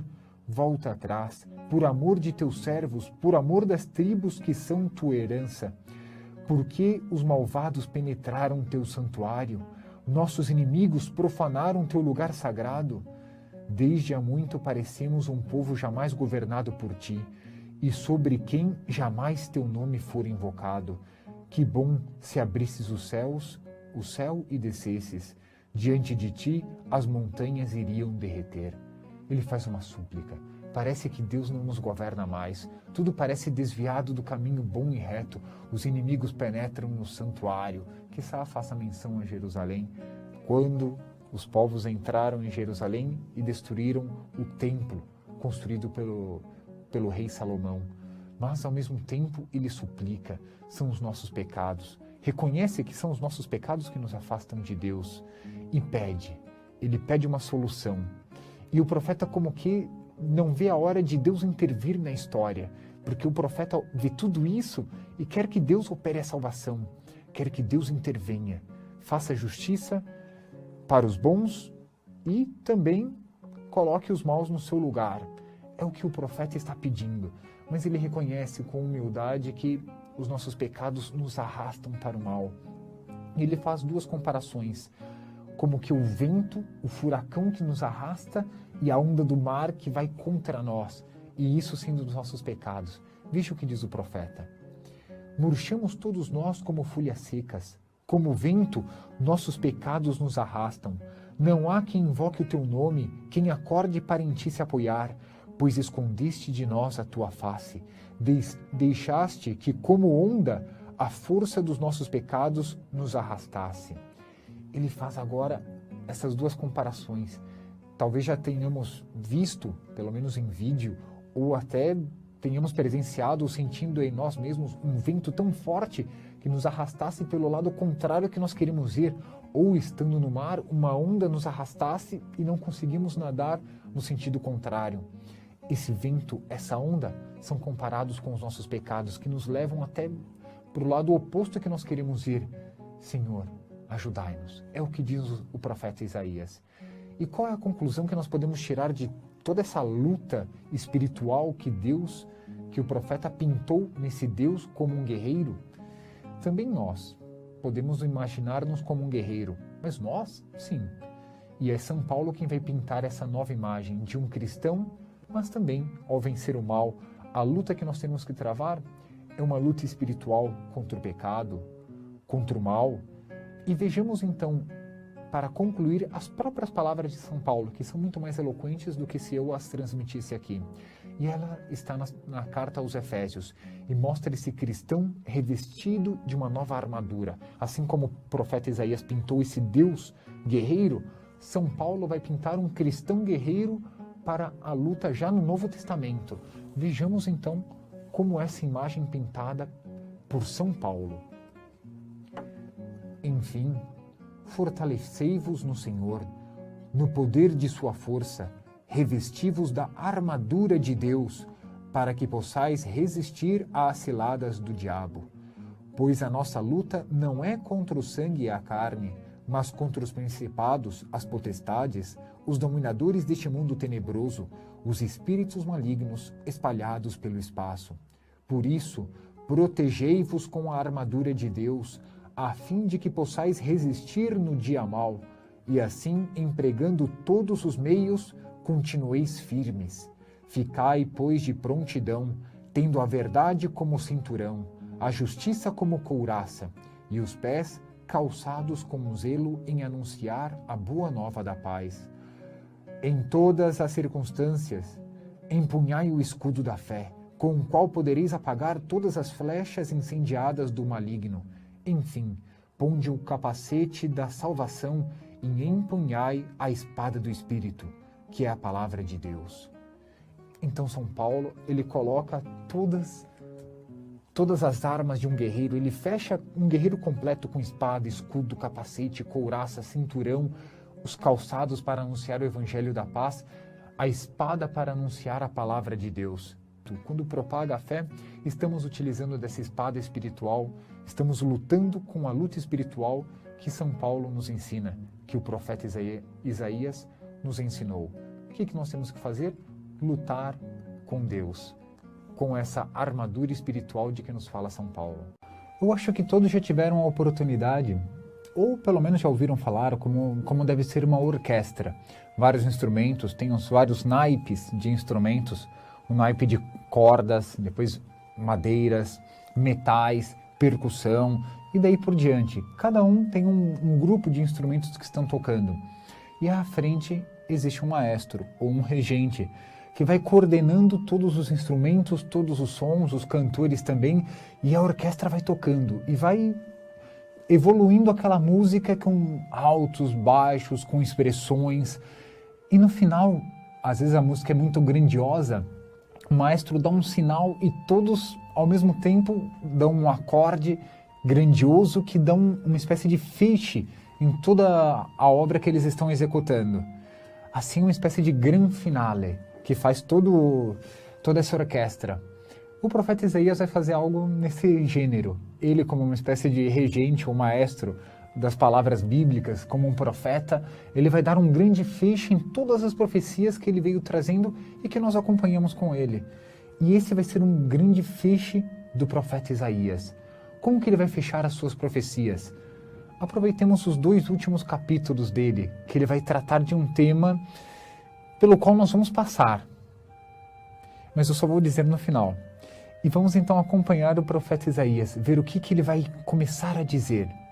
Acompanhemos. Atendi a quem não me pedia, fui encontrado por quem não me procurava. A uma nação que não invocava meu nome, respondi, aqui estou eu, aqui estou eu. Eu estava todo dia abrindo os braços para um povo rebelde, que ia por um caminho nada bom, seguindo suas próprias ideias. Que bonito isso, a imagem de que Deus está buscando. Deus está dizendo, eu estou aqui, mas ninguém busca Nosso Senhor, ou Deus, aqui no caso do profeta Isaías. As pessoas estão se desviando, estão indo por um caminho mau, e Deus está como que de braços abertos, e ninguém corre para os braços de Deus. É o que está dizendo o profeta. E Deus, ele tem como que, vamos imaginar de uma forma muito humana, de um diário. O diário da nossa vida nas mãos de Deus. Só que tem um porém, Quem escreve esse diário somos nós. Nós é que temos a obrigação de cada dia de nossa vida escrever uma página desse diário. E Deus conhece tudo que nós fazemos. E o que vai dizer Deus para aqueles que não andam bem? Está bem gravado diante de mim. Não me calarei, ao contrário, cobrarei, colocarei a paga bem no colo deles. O vosso pecado e o pecado dos vossos pais são os mesmos, diz o Senhor. Eles queimaram sacrifícios nas montanhas, insultaram-me em cima dos morros, pois vou cobrar no colo deles seu velho pecado. É o que ele vai estar dizendo. Tudo que nós fazemos está diante de Deus. Nada fica oculto aos olhos de Deus, a esses divinos olhos que nos acompanham, não para nos fulminar simplesmente. Deus está como que, é o que estava dizendo o profeta, com os braços abertos. Ele espera que nós caminhemos para os braços deles, que caminhemos para o amor de Deus. Mas, muitas vezes nós não ouvimos que Deus está dizendo para nós, eu estou aqui, e justamente nós caminhamos para o outro lado. Mas Deus não abandona. Quem de fato ama Deus, quem de fato quer ir para os braços de Deus, Deus acolhe. E é o que ele vai dizer, Deus nunca vai destruir tudo, sendo que alguns, ao menos um grupo, um núcleo, o resto, como dizia o profeta Isaías, esteja fiel a ele. E olha o que ele vai dizer a respeito desses que são fiéis a Deus. Assim diz o Senhor, ao encontrar um cacho de uvas com o suco escorrendo, costuma-se dizer, não cortes, ele tem uma bênção. O mesmo farei eu por causa dos meus servos, não acabarei com tudo. Assim também aconteceu na época de Noé. Não foi toda a humanidade exterminada, porque Noé permanecia fiel. Assim também aconteceu com Ló, sobrinho de Abraão. Por causa da sua fidelidade, ele foi retirado de Sodoma e Gomorra antes que essas cidades fossem destruídas. Assim, Deus acompanha o caminho, o percurso de cada um daqueles que querem caminhar em direção aos braços de Deus. Deus jamais os abandona. Mas aqueles que se desviaram do caminho, veja o que diz o profeta. A vós, porém, que abandonastes o Senhor, esquecestes minha montanha sagrada, e pondes a mesa em honra do deus Gade ou em honra de Mene, encheis a taça de coquetel, marquei para morrerdes à espada, ninguém escapará da matança. Eu chamei e ninguém respondeu. Falei e ninguém obedeceu, só praticastes o que é mal a meus olhos, só escolhestes o que me desagrada. E ele vai dizer o profeta, aqueles que são bons terão um coração como que em festa, e aqueles que são maus terão um coração em amarguras. Porque são os dois caminhos que nós podemos seguir. Não há um terceiro caminho de acordo com o profeta Isaías. Ou nós estaremos caminhando para os braços de Deus, ou estamos desagradando a Deus. Segundo o profeta Isaías, não há uma terceira posição que podemos mais ou menos agradar a Deus e mais ou menos ofendê-lo. Não existe essa posição. Devemos escolher, claro, ir para os braços de Deus. Ele está com os braços abertos, pronto para nos receber. Mas tem alguns que ainda duvidam da palavra do profeta, zombam daqueles que querem ser bons, que querem caminhar para os braços de Deus. E o profeta vai ressaltar, veja só a zombaria dessas pessoas.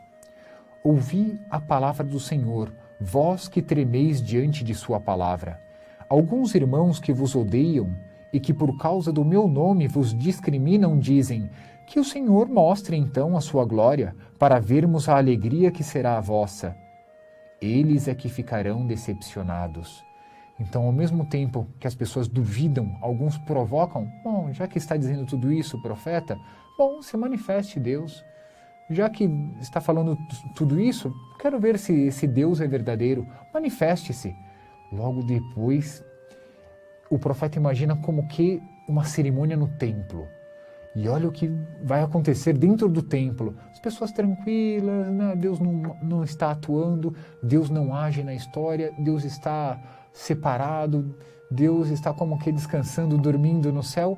E veja a imagem que o profeta cria. Ouve, balbúrdia na cidade. Ouve, é do templo. Ouve, o Senhor fazendo justiça. É a paga para os inimigos. Ao mesmo tempo, nós estamos chocados. É Deus fazendo justiça. Dentro do templo, às vezes, é na cidade, Deus dando a paga para os inimigos. Aqueles que não acreditavam que Deus era capaz de intervir na história, agora é tarde demais. Deus já está castigando. E nós podemos pensar, nossa, mas esse Deus é um Deus forte pintado pelo profeta Isaías. E ao mesmo tempo nós temos que ter em vista que Deus é todas as perfeições. Ele não tem esta ou aquela perfeição, mas Deus é suas próprias perfeições. Deus é a inocência, Deus é a misericórdia, Deus é o perdão, Deus é a justiça e Deus é todas as perfeições. Tirar uma dessas perfeições de Deus é quase que tirar a sua divindade, porque nós vamos estar vendo a Deus apenas por uma de suas infinitas facetas, porque Deus é infinito, Deus é eterno. E o que vai dizer logo depois dessas imagens fortes? O que vai dizer o profeta? Ele vai comparar a Deus como uma mãe. Ao mesmo tempo que comparou a Deus como um guerreiro, com vontade de lutar e que entra e extermina os inimigos, Deus é como uma mãe. Veja só o equilíbrio que faz o profeta Isaías. Acompanhemos o próprio profeta. Qual mãe que acaricia os filhos, assim vou dar-vos meu carinho. Em Jerusalém é que sereis acariciados. Ao ver, vosso coração se alegrará. Vossos corpos como planta rejuvenescerão. É o poder do Senhor que se manifesta em favor de seus servos. Sua indignação contra os seus inimigos. Então, ao mesmo tempo, ele mostra Deus como um guerreiro, lutando e vencendo, mas por outro lado, Deus é como uma mãe. Novamente, nós temos esses dois caminhos. Nós temos que escolher qual o caminho que nós vamos seguir. No final de um caminho, encontraremos Deus enquanto guerreiro, nessa justiça de Deus. Do outro lado, se nós caminharmos bem, praticando os mandamentos de Deus, nós encontraremos Deus como uma mãe. Então aqui está as duas facetas, de infinitas facetas de Deus, porque é Deus. Nós vamos ver aqui ao lado, de um lado, Deus guerreiro e Deus como uma mãe. São imagens totalmente parecendo opostas, mas que em Deus se coadunam, porque em Deus existem todas as perfeições, elas não se chocam, elas se harmonizam, justamente porque Ele é Deus. Então, claro, nós temos que escolher de que lado nós vamos estar. E ao mesmo tempo, nós começamos as profecias de Isaías falando sobre o fogo que purificou os lábios na vocação do profeta. Terminemos também falando do fogo, esse fogo que purifica, esse fogo que é usado tantas vezes na imagem, nas Sagradas Escrituras, que é o fogo que é usado para castigar, para purificar. Vejamos o que ele diz sobre o fogo. Eis que o Senhor vem com o fogo, seus carros parecem tempestade, vem desabafar o calor de seu ódio, a sede de vingança com chama de fogo. Trazendo fogo, o Senhor vem demandar, com sua espada ele ameaça o mundo. As vítimas do Senhor vão se multiplicar. E ao mesmo tempo sai da imagem da mãe e volta para o fogo purificador. E ele vai dar agora esse grande finale. O profeta Isaías vai dar como um maestro esse último acorde de toda essa música, de toda essa obra, se quiserem, até de uma ópera que ele foi tocando ao longo de seus 66 capítulos. E ele vai terminar com a imagem do juízo final. Claro que ele não tinha a ideia acabada como nós temos hoje, depois do Novo Testamento, depois de todas as revelações dadas por nosso Cristo, que é o ápice de toda a revelação da Sagrada Escritura. Mas ele vai dizer algo que vai nos já revelar um pouco do que será o juízo final. E eu vou ler alguns trechos, bem curtos, aliás. Conheço suas práticas e ideias. Venho reunir todos os povos e línguas e virão admirar a minha glória. E mais adiante ele vai dizer, da mesma forma como os novos céus e a nova terra que vou criar, eles estarão de pé na minha presença, oráculo do Senhor. Assim também há de permanecer a vossa descendência, o vosso nome. Então, por um lado, ele vai chamar todos os povos, é o juízo final. Ao mesmo tempo, é a evangelização que foi pelo mundo inteiro, convocando, chamando, clamando para que todos adorassem um Deus verdadeiro. E Deus agora vai fazer a igreja triunfante. Aqui, a igreja triunfante, de fato, vai se expandir. É a glória dos céus, nós estaremos na presença de Deus. Isso novamente, por um lado, para aqueles que quiseram ir para os braços de Deus, que estavam abertos para receber todos aqueles que quisessem caminhar no caminho que leva a Deus, nosso Senhor, estavam os braços abertos. Então, para esses, a igreja triunfante, a glória nos céus. Por outro lado, vai terminar o livro do profeta Isaías. Depois, quando saírem, hão de ver os cadáveres daqueles que se rebelaram contra mim, pois o verme que os corrói jamais morre, e o fogo que os consome jamais se apaga, coisa asquerosa para toda a carne. Então, vimos os dois caminhos que existem para a humanidade e para cada um de nós individualmente. Ou a glória de Deus que está como uma mãe de braços abertos para nos receber, ou encontraremos um Deus guerreiro pronto a dar um castigo eterno. O juízo final, colocando em palavras muito corriqueiras nossas, é uma espécie de grande acerto de contas de Deus com a humanidade. Todos aqueles que o serviram, todos aqueles que lutaram contra ele, que o ofenderam, tudo estará claro, porque nós, na verdade, já teremos sido julgados, teremos o nosso juízo particular, no qual já vamos receber um prêmio eterno, ou céu ou inferno, mas ao mesmo tempo terá um juízo final, onde toda a humanidade ficará sabendo dos planos de Deus no seu conjunto, e ela, dentro dos planos de Deus, e tudo aquilo que foram ou aceitando, ou recusando, ou tramando, ou tentando vencer a Deus, mas vão ver no final que Deus é o grande vencedor da história. Qual é a conclusão que nós podemos chegar de tudo isso que vimos do profeta Isaías, especialmente desta última parte, deste acerto de contas da história, que são esses dois caminhos que nós podemos escolher, ou o amor ou o ódio? Qual é essa conclusão? Pensemos um pouco e recordemos do diário, desse diário que é a nossa vida que está nas mãos de Deus. Que lado que eu vou estar? Afinal de contas, é isso que nos interessa. Eu vou estar do lado do amor, vamos encontrar a Deus como uma mãe pronta a nos receber, ou o ódio, como um guerreiro a nos exterminar? De que lado eu vou estar de Deus, afinal de contas? Bem, esse diário está nas mãos de Deus, esse diário que é a nossa vida. No entanto, quem está preenchendo esse diário a cada dia somos nós. A cada dia nós escrevemos uma página desse diário, de uma forma muito humana, claro que eu estou fazendo aqui, mas escrevemos uma página desse diário e entregamos para Deus. E se nós fizermos um exame de consciência, vamos ver, nossa, quanta coisa eu já entreguei para nosso Cristo, quantas páginas que tem cada coisa que eu queria até queimar essas páginas. E agora? De que lado eu vou estar? Pois bem, é o que Deus está nos convidando agora, é o que o profeta Isaías está tentando, como um profeta, aquele que recebe uma mensagem de Deus, está tentando abrir os nossos olhos. Ele está dizendo, a partir de hoje, a partir de agora, não deixe para amanhã, a partir de já, comece a escrever bem essas páginas. Entregue a cada dia uma página melhor para o nosso Cristo, para Deus, porque no final ele vai ler esta confissão, aquela oração, esta boa atitude, os mandamentos praticados, e a partir de já passemos a escrever bem esse diário, porque no fim, garanto, encontraremos no final dessa estrada que nós estamos trilhando, Deus enquanto uma mãe acariciando-nos como se fôssemos filhinhos.